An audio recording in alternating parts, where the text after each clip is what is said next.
Pourquoi un code de déontologie pour des vétérinaires? La profession de vétérinaire est une profession fondamentalement libérale, au sens de la loi. Elle est réglementée, au sens communautaire du terme. Elle est astreinte au respect d'un code de déontologie édicté par l'État et elle est organisée en ordre professionnel. Pourquoi imposer à cette profession un code de règles déontologiques inspiré de la morale qui lui sont rendues opposables et dont le non-respect est ainsi passible de sanctions? C'est à cette question que chaque vétérinaire doit réfléchir et être capable de répondre pour comprendre la réalité philosophique et juridique de son exercice.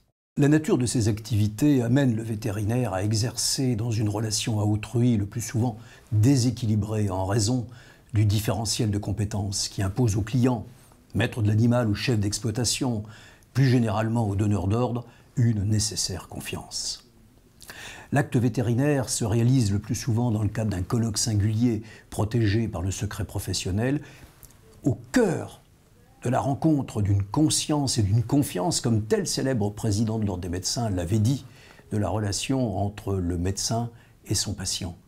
C'est incontestablement une situation de vulnérabilité du citoyen qui certes s'estompe aujourd'hui, Internet aidant, le citoyen client tendant aussi à devenir un citoyen consommateur, mais il reste que la relation demeure le plus souvent asymétrique.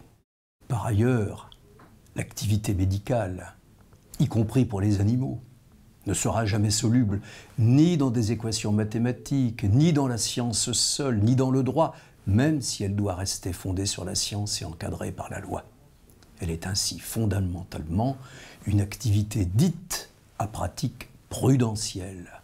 La prudence devant se lire au sens où Aristote l'entendait, à savoir une vertu pratique que l'expérience renforce, une sorte de sagacité et d'habileté associée, une faculté d'opiner de l'âme faite de juste mesure. Une décision est prise, certes dans le cadre d'un consentement éclairé, elle reste cependant à assumer en termes de responsabilité et ne peut être véritablement appréciée que par des pairs. Dans le même temps, l'objectif de santé animale, qui est à la fois celui du client et du vétérinaire, ne saurait plus jamais se détacher d'un objectif sans doute moins partagé dans le cadre du colloque singulier, mais fondamental aujourd'hui pour le vétérinaire, et partagé en tout cas avec la société, celui de santé publique et environnementale. On perçoit dès lors l'arbitrage parfois cornélien à faire entre les intérêts personnels et l'intérêt général.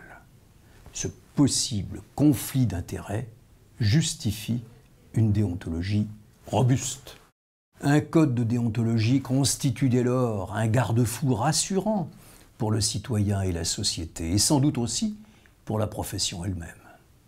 On comprend que les États l'imposent et le fassent respecter, même si certains, sinon la plupart, préfèrent déléguer sous contrôle à un organisme statutaire professionnel, comprenez à un ordre professionnel, la mission de le faire appliquer.